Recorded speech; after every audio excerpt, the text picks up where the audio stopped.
बिबट्याच्या मुद्द्यावर आज मंत्रालयात बैठक। बिबट्या आणि मानव संघर्ष रोखण्यासंदर्भात बैठकीत चर्चा। बैठकीला अमोल कोल्हे गैरहजर राहण्याची चिन्ह।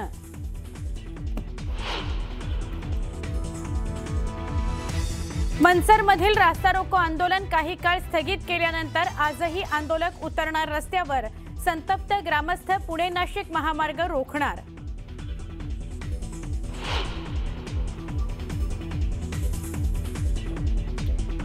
महायुतीतील समन्वय समितीच्या सदस्यांची संध्याकाळी 6 वाजता महत्त्वाची बैठक। निवडणुकीच्या तोंडावर तिन्ही पक्षात समन्वय राखण्यासंदर्भात चर्चेची शक्यता।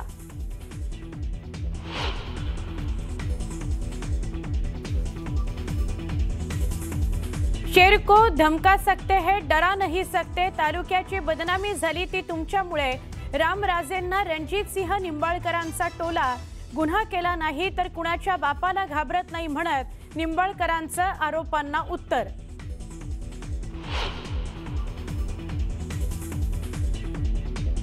कोल्हापुरामध्ये ऊस दरा प्रश्नी 3 तास चाललेली बैठक निष्फळ। बैठकीतून समाधान नाही। एकही कारखाना सुरू करू देणार नाही। निर्णय न घेतल्यास मुख्यमंत्र्यांना जाब विचारणार। राजू शेट्टींचा इशारा।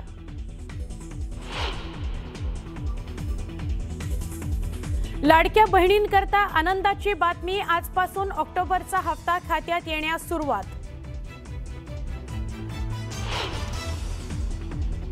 मुंबई आंतरराष्ट्रीय विमानतळावरील दोन्ही धावपट्ट्या 20 नोव्हेंबरला सकाळी 11 ते संध्याकाळी 5 दरम्यान बंद राहणार। पावसाळ्यानंतरच्या दुरुस्ती आणि देखभालीच्या कामाकरता घेतला निर्णय।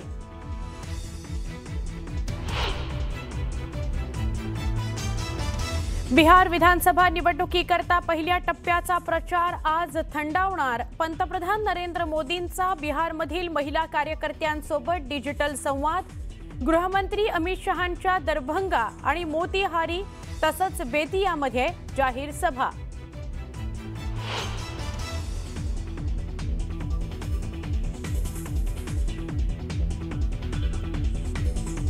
दुबईमध्ये आजपासून आयसीसीची वार्षिक बैठक। आशिया कप ट्रॉफीचा मुद्दा उपस्थित करणार बीसीसीआय। पुढील 2 दिवसात ट्रॉफी न मिळाल्यास पीसीबीवर होऊ शकते कारवाई।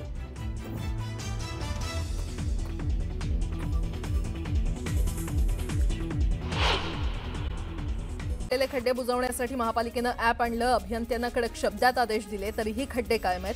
त्यानंतर आता रस्त्यांवरील खड्डे शोधून ते बुजवण्यासाठी पथ विभागानं क्षेत्रीय कार्यालयांमधील अभियंत्यांची विशेष पथकं तयार केली आहेत।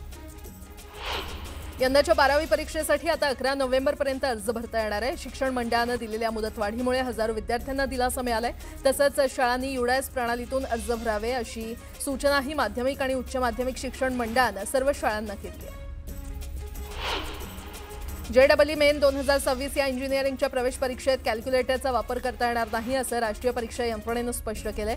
संगणक आधारित परीक्षेत ऑन स्क्रीन स्टँडर्ड कॅल्क्युलेटर उपलब्ध असेल अशी माहिती पुस्तकातून नमूद होती। मात्र ही सुविधा JEE मेन 2026 साठी लागू नाही असं NTAच्या एका वरिष्ठ अधिकाऱ्यानं सांगितलंय।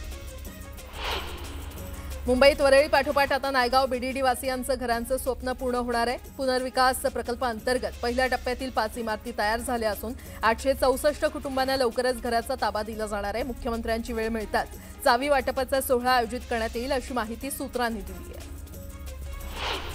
1 नोव्हेंबरपासून माथेरानची राणी झोकात सुरू होईल अशी अपेक्षा असतानाच मुहूर्त टळल्यानं पर्यटकांचा हिरमोड झालाय। 4 दिवसांपूर्वी या टॉय ट्रेनची चाचणी घेण्यात आली होती। ही चाचणी यशस्वी होऊन देखील अद्यापही ट्रेन सुरू झालेली नाही। माथेरानची टॉय ट्रेन प्रत्यक्षात धावणार तरी कधी असा प्रश्न पर्यटकांना पडलाय। पोलीस कारवाईमध्ये मृत्युमुखी पडलेल्या रोहित आर्या प्रकरणात महाराष्ट्र राज्य मानवाधिकार आयोगानं चौकशीचे निर्देश दिले आहेत। आयोगानं या घटनेचा सखोल तपास करण्यासाठी विशेष तपास पथकाची नियुक्ती केली आहे। 8 आठवड्यात अहवाल सादर करण्याचे निर्देश देण्यात आले। गुन्हे शाखेनं पवई ओलीस नाट्य प्रकरणात रोहित आर्याचा एन्काउंटर करणारे सहाय्यक पोलीस निरीक्षक अमोल वाघमारे, जितेंद्र सोनावणे आणि स्टुडिओ मालक मनीष अग्रवाल यांचा जबाब नोंदवलाय। घटनेदरम्यान रोहित आर्याला समजावणारे अधिकारी, स्टुडिओला भेट दिलेल्या कलाकारांसह तत्कालीन शिक्षण मंत्री दीपक केसरकर यांची चौकशी करून जबाब नोंदवण्यात येणार आहे। 5 महिन्यानंतर मुंब्रा रेल्वे स्थानकाजवळ झालेल्या अपघातात गुन्हा दाखल करण्यात आलाय। 9 जून 2025 रोजी झालेल्या मुंबई लोकल रेल्वे अपघातात 4 लोकांचा मृत्यू झाला होता तर 9 लोक जखमी झाले होते। या अपघाताचा 2 रेल्वे इंजिनियरवर ठपका ठेवण्यात आला असून रेल्वे पोलिसांनी गुन्हा दाखल केलाय। कोल्हापुरातील कळंबा कारागृहात जिवंत काडतुसं सापडल्यात। यामध्ये मोका प्रकरणी अटक असलेल्या 2 आरोपींना पोलिसांनी अटक केली आहे, तर कारागृहात काडतुसं लपवून ठेवण्याचा उद्देश काय याचा तपास पोलीस करतायत। शहापूरच्या चेरपोली परिसरात दुकानात बसलेल्या वयोवृद्ध महिलेची सोनसाखळी बाईकवरून आलेले चोरटे खेचून पळाले। यावेळी महिलेनं आरडाओरड केल्यानंतर रस्त्यावरून जाणाऱ्या नागरिकांनी या चोरट्यांना पकडलं। यामध्ये एक चोरटा फरार झाला तर दुसऱ्या चोरट्याला जमावानं चोप देत पोलिसांच्या हवाली केलं।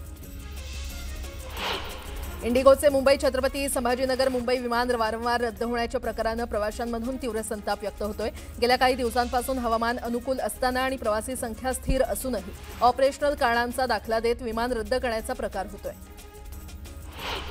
पुणे जिल्हाधिकारी कार्यालयामध्ये तळेगाव दाभाडे ते उरुळी कांचन प्रस्तावित रेल्वे प्रकल्पाविरोधात झालेल्या बैठकीत हजारो बाधित शेतकऱ्यांचा तीव्र एल्गार पाहायला मिळाला। जिल्हाधिकारी जितेंद्र डुडी यांच्या अध्यक्षतेखाली झालेल्या या बैठकीत शेतकऱ्यांच्या भावनांचा प्रचंड उद्रेक झाला। यावर जिल्हाधिकारी जितेंद्र डुडी यांनी रेल्वे अधिकाऱ्यांना तात्काळ नवीन पर्यायी मार्गावर पुनर्विचार करण्याच्या सूचना दिल्या। पालघरच्या विक्रमगड तालुक्यातील जिल्हा परिषद शाळेतील शिक्षकांना दिवाळी सुट्टीनंतरच्या पहिल्या दिवशीच दांडी मारली आहे। या शाळेमध्ये 67 विद्यार्थी शिक्षण घेत असून 2 मंजूर शिक्षक आहेत, मात्र दोन्ही शिक्षकांची जिल्हा बदली झाली आहे। यामुळे शिक्षण खात्याच्या अनागोंदी कारभाराचा फटका आदिवासी विद्यार्थ्यांना बसतोय। निवडणुकांसाठीची मतदार यादी जाहीर झाल्यानंतर त्या संबंधित मुद्द्यांप्रकरणी न्यायालय हस्तक्षेप करू शकत नाही असं सुकृतदर्शनी मत उच्च न्यायालयाने व्यक्त केलं आहे। स्थानिक स्वराज्य संस्थांच्या निवडणुकांशी संबंधित याचिका तातडीनं निकाली काढा असे आदेश सर्वोच्च न्यायालयानं दिले होते। या पार्श्वभूमीवर उच्च न्यायालयाच्या विविध खंडपीठांमध्ये दाखल याचिकांवर एकत्रित सुनावणी घेण्याची मागणी मुख्य न्यायमूर्ती चंद्रशेखर आणि न्यायमूर्ती गौतम अखंड यांच्या खंडपीठापुढे करण्यात आली। मुंबई महापालिकेच्या निवडणुकीसाठी येत्या 6 नोव्हेंबरला मतदार यादी जाहीर होणार आहे। प्रारूप मतदार यादी जाहीर झाल्यानंतर 14 नोव्हेंबरपर्यंत त्यावर सूचना आणि हरकती मागवण्यात येणार आहेत। मत चोरीच्या आरोप प्रत्यारोपांमुळे यंदा मतदार यादीवर मोठ्या प्रमाणात हरकती आणि सूचना येण्याची शक्यता वर्तवली जाते। स्थानिक स्वराज्य संस्थांच्या निवडणुकांमुळे हिवाळी अधिवेशन मुंबईत होण्याच्या चर्चांना महसूल मंत्री चंद्रशेखर बावनकुळे यांनी पूर्णविराम लावलाय। अधिवेशनाची तयारी सुरू असल्याचं त्यांनी स्पष्ट केलंय। शेलारांनी फडणवीसांना पप्पू ठरवलंय असा टोला उद्धव ठाकरेंनी लगावला होता। दरम्यान ठाकरेंच्या टीकेनंतर आपला बाण योग्य ठिकाणी लागलाय असं सूचक वक्तव्य शेलार यांनी केलंय।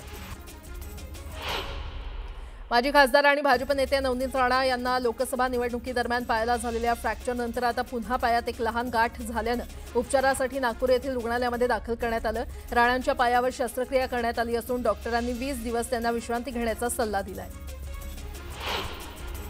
छत्रपती संभाजीनगरच्या गंगापूर, पैठण आणि फुलंब्री या 3 विधानसभा मतदारसंघातील सुमारे 60,000 दुबार नावं असल्याची तक्रार प्रशासनाकडे करण्यात आली आहे। तक्रारींच्या अनुषंगानं तालुकानिहाय पडताळणीचं काम सुरू असल्याचा दावा जिल्हा निवडणूक विभागानं केलाय। महायुतीच्या समन्वय समितीची आज संध्याकाळी 6 वाजता बैठक पार पडणार आहे। बैठकीत महायुतीचं धोरण ठरवण्यात येणार असल्याची माहिती राष्ट्रवादीचे प्रदेशाध्यक्ष सुनील तटकरे यांनी दिली आहे। उपमुख्यमंत्री एकनाथ शिंदे 5 नोव्हेंबरला कोल्हापूर दौऱ्यावर जाणार आहेत। कोल्हापुरात एकनाथ शिंदे शिवसेना गटप्रमुखांचा मेळावा घेणार आहेत। पश्चिम महाराष्ट्रात शिवसेना पूर्ण ताकदीनं स्थानिक स्वराज्य संस्थेची निवडणूक लढणार आहे। मराठी माझी आई उत्तर भारत मावशी, एक वेळ आई मेली तरी चालेल पण मावशी जगली पाहिजे असं वक्तव्य आमदार प्रकाश सुर्वे यांनी केलं। प्रकाश सुर्वेंच्या वक्तव्यानंतर वाद निर्माण झाला। विरोधकांकडून टीका होताच प्रकाश सुर्वेंनी आपल्या वक्तव्याबाबत दिलगिरी व्यक्त केली आहे। सांगलीच्या जत शहरात साखर कारखान्याच्या मुद्द्यावरून जयंत पाटलांचे विडंबनात्मक फलक लावण्यात आले। यावर विशाल पाटील आणि आमदार विश्वजित कदम यांचं कार्टूनही झळकले।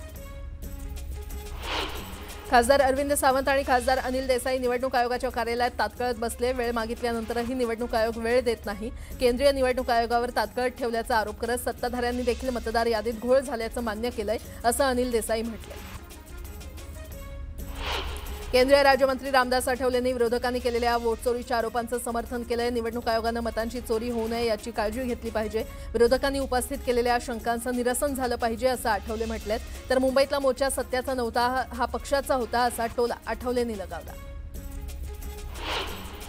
स्वाभिमानी शेतकरी संघटनेनं विविध भागातील ऊस वाहतूक रोखली. तोडगा निघेपर्यंत कारखाने सुरू करू देणार नसल्याचा इशारा स्वाभिमानीकडून देण्यात आलाय. तर कोल्हापुरात ऊस दराबाबतच्या बैठकीत राजू शेट्टी संतापले. कारखान्याचे कार्यकारी संचालक उपस्थित नसल्यानं पालखी पाठवू का असा सवाल राजू शेट्टींनी विचारला. कोल्हापुरात ऊस दराप्रश्नी 2 तास चाललेली बैठक निष्फळ ठरली. ऊस दराच्या बैठकीतून समाधान झालं नाही असं वक्तव्य राजू शेट्टी यांनी केलं. कारखाना प्रतिनिधींनी जाहीर केलेली रक्कम शेतकऱ्यांना अमान्य असून उद्यापासून एकही कारखाना सुरू करू देणार नाही असा इशारा शेट्टींनी दिला. तर उद्यापर्यंत निर्णय न घेतल्यास मुख्यमंत्र्यांना जाब विचारणार असल्याचं ते म्हटलंय.